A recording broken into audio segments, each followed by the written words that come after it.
കേരളത്തിന്റെ പുരോഗതിയുടെ ഏറ്റവും വലിയ മേന്മ മതനിരപേക്ഷമായ പൊതുമണ്ഡലവും മതസൗഹാർദ്ദവുമാണെന്ന് ഉന്നത വിദ്യാഭ്യാസ വകുപ്പ് മന്ത്രി ഡോക്ടർ ആർ ബിന്ദു ഗുരുവായൂരിൽ തദ്ദേശ ദിനാഘോഷത്തിന്റെ ഭാഗമായി വിളംബര ഘോഷയാത്രയ്ക്ക് ശേഷം നടത്തിയ സാംസ്കാരിക സമ്മേളനം ഉദ്ഘാടനം ചെയ്ത് സംസാരിക്കുകയായിരുന്നു മന്ത്രി. അപരവിദ്വേഷവും അസഹിഷ്ണുതയും കൈമുതലാക്കിക്കൊണ്ട് മറ്റുള്ളവരെ വെറുക്കാൻ പഠിപ്പിക്കുന്ന വിദ്വേഷത്തിന്റെ പ്രത്യേക ശാസ്ത്രങ്ങൾ നമ്മുടെ സാമൂഹ്യ ജീവിതത്തിന്റെ ശാന്തിയും സമാധാനവും കവർന്നെടുക്കാൻ ശ്രമിക്കുകയും നമ്മുടെ നേട്ടങ്ങളെ പിറകോട്ടടിപ്പിക്കാൻ ചിലർ ശ്രമിക്കുന്നത് മനസ്സിലാക്കിക്കൊണ്ട് പ്രവർത്തിക്കണമെന്നും മന്ത്രി പറഞ്ഞു. വികസനവുമായി ബന്ധപ്പെട്ട എല്ലാ മാനകങ്ങളുടെയും അടിസ്ഥാനത്തിൽ പരിശോധിച്ചാൽ കേരളം അത്ഭുതകരമായ ഒരു പ്രതിഭാസമായി തന്നെയാണ് നിൽക്കുന്നത്.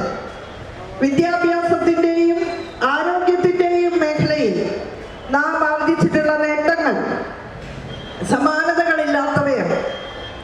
ഈ പ്രവർത്തനങ്ങൾക്കാകെ വലിയ രീതിയിൽ ഊർജം പകർന്നുകൊണ്ട് കാര്യക്ഷമമായ നിലയിൽ തൃണമൂല തലത്തിൽ ഗ്രാസ് റൂട്ടിൽ ഈ നയപരിപാടികൾ ആവിഷ്കരിച്ച് നടപ്പാക്കുന്ന പ്രവർത്തനങ്ങൾ സജീവമായി മുന്നോട്ട് കൊണ്ടുപോയത് നമ്മുടെ തദ്ദേശ സ്വയംഭരണ സ്ഥാപനങ്ങളാണ്.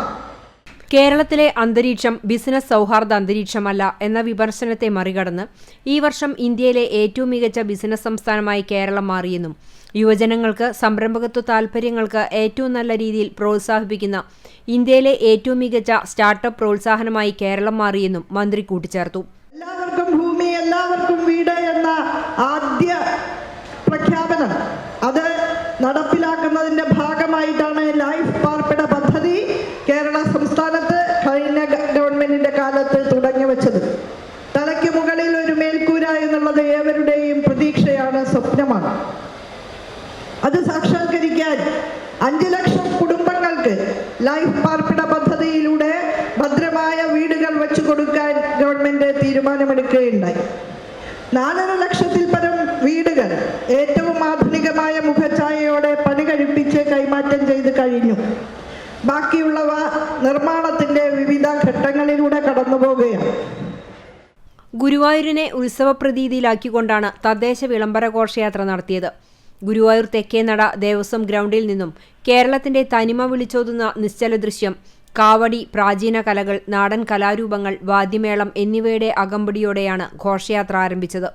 ജില്ലയിലെ തദ്ദേശ സ്വയംഭരണ സ്ഥാപനങ്ങളിലെ ജീവനക്കാരും ജനപ്രതിനിധികളും അതാതു പ്രദേശങ്ങളിലെ പൊതുപ്രവർത്തകരും അതാതു പഞ്ചായത്തിന് കീഴിലുള്ള ബാനറുകൾക്ക് പിന്നിൽ അണിനിരന്നു.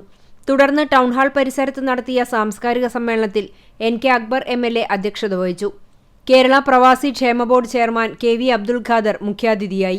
തദ്ദേശ ദിനാഘോഷത്തിന്റെ ഭാഗമായി നടത്തിയ ജില്ലാതല മത്സര പരിപാടിയിൽ വിജയികളായവർക്ക് ചടങ്ങിൽ സമ്മാനങ്ങൾ വിതരണം ചെയ്തു.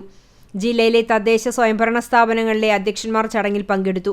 തുടർന്ന് ജനപ്രതിനിധികളുടെയും ജീവനക്കാരുടെയും വിവിധ കലാപരിപാടികളും മല്ലാരി വാദ്യോപകരണ സംഗീത നിശയുമുണ്ടായിരുന്നു. ഗുരുവായൂർ മുനിസിപ്പൽ ചെയർമാനും ചേംബർ ഓഫ് മുനിസിപ്പൽ സംഘടനാ ചെയർമാനുമായ M കൃഷ്ണദാസ് സ്വാഗതവും കലാ സാംസ്കാരിക കമ്മിറ്റി കൺവീനർ KR സുമേഷ് നന്ദിയും പറഞ്ഞു.